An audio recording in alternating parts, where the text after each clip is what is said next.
ما تقلقش يا فندم، انا عندي حل بس كنت شايله للاخر. مدحت، خطه 8 ها؟ بعد اذنك يا ريس. بيقول لك ايه؟ قال لي خطه 8 يا فندم.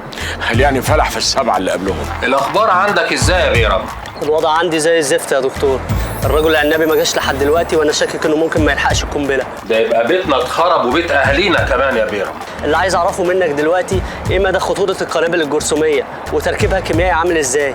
الحقيقه هو تكوين كيميائي معقد جدا، بس انا اعتقد ان هو ما بيختلفش من قنبله للتانيه، الا بقى لو اللي عاملها خبير كيميائي محترف فممكن يضيف لها من ربع لنص معلقه مربى التين، لان مربى التين بتحافظ على نشاط وحيويه الجراثيم في القنبله.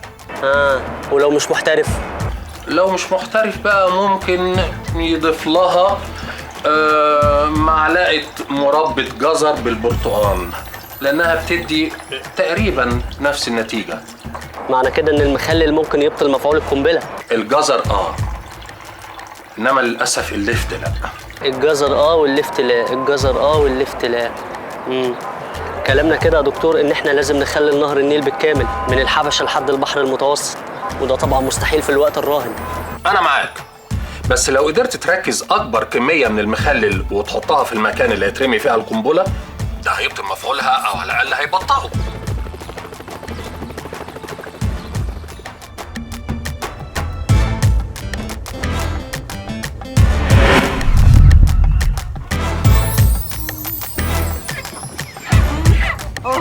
ثانية مظبوط قوي.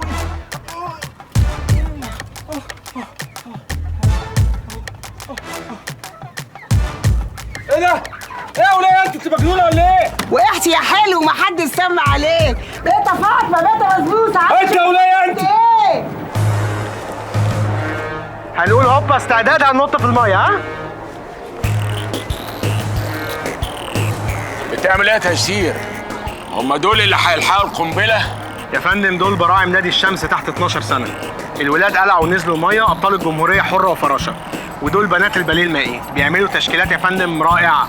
انا شخصيا براهن عليهم. العيال دي تروح حالا يا فندم اديني فرصتي. العيال دي تروح حالا بدل ما اديك فرصتك واروحك معاهم. حاضر يا فندم. نقيب تيسير فهمي، اجمع لي اولياء الامور من على القهوه.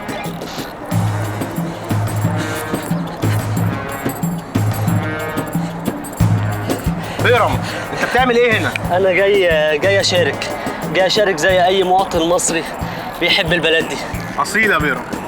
وهتشارك ازاي ان شاء الله؟ هتتبرع بدمك؟ لا مش هتبرع بدمي، انا عندي فكره نقدر نبطئ بيها مفعول القنبله.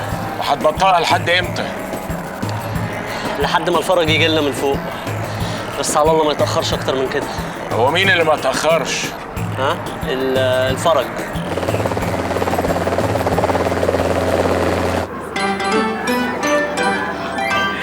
يا وليه خرجيني من هنا، البلد هتضيع. اسكت انت. طب يا ست ممكن نخرجه يلعب معانا وندخله تاني؟ لا يا حبيبتي ما ينفعش، وخرجناه هيشيل. احنا كده نلعب بيه هو في العشه. طب ينفع يا ست ينزل ينام معانا تحت في الأوضة؟ برضه ما ينفعش يا حبيبتي، هخلي ريحه الشقه نتنه. يا وليه انت ماسكه النبانه انسان زيك اهو بتكلم عادي. طب ما البغبغان بيتكلم عادي. انتوا ما عندكوش تلفزيون؟ انا الرجل العناب، انتوا ما تعرفونيش. احكي لكل صحابي ان احنا مربينا الراجل العنابي فوق السطح. بس لو عطلكوا على المذاكره انا هسربه، ولو جبتوا مجموع كويس انا هجيب لكم كلب معاه. ايه ده؟ انا مش قايل لفت لا. انا مش قايل لفت لا. اهدى يا بيرم، اهدى. اهدى ايه؟ نضيع بقى بقيه اليوم نقعد ننقي اللفت من قلب البراميل. ده ايه حرقه الدم دي؟ اتفضلوا، اللفت يترمي في الزباله وبقيه المخلل يترمي في النقطه اللي قلت عليها في النيل. يا رب كلامي يتسمع. اهدى يا بيرم، اهدى. نتحاسب يا ريس. كام برميل دول؟ دول 20 برميل في كل عربية، يعني كلهم 80 برميل. 80 برميل. الواد ده بيخم، هم 76 برميل. انت متأكد؟ انا عددهم ومصورهم برميل. لا مش مشكلة خلاص، متأكد ها؟ 80 برميل ها؟ 80 يا باشا. انت بتخنصر يالا؟ فاكرني مش هعد وراك؟ ده انا النقيب تيسير فهمي يالا.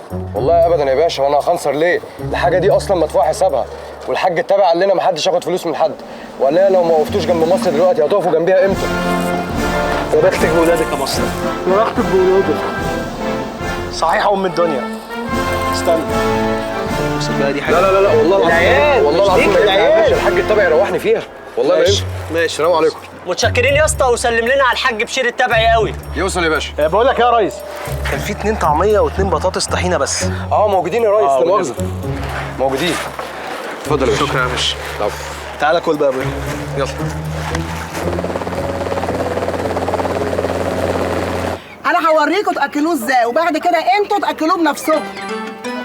هم دول ال5 دقايق يا عصفور؟ تعالى بسرعه شوف المصيبه اللي هنا. المصيبه هنا يا دكتور، في ولايه خرفانه حبساني في عشه فراخ وفاكره ان انا مش بني ادم. اتصرف، اعمل اي حاجه. فاضل 5 دقايق ونضيع كلنا. يعني اقلع لها المسك واكشف لها عن هويتي؟ لا، اعمل اي حاجه الا كده، بس بسرعه يا عصفور. اي حاجه اي حاجه اي حاجه بس انجز يا عصفور.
ورجعنا لكم ومكملين، ومعانا دلوقتي احد رجال الشرطه عشان يقول لنا رايه في الاحداث الجاريه.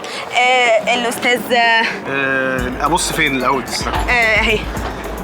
تيسير فهمي. تيسير فهمي حضرتك، احنا بنعمل برنامج تلفزيوني مش مسلسل. انا النقيب تيسير فهمي.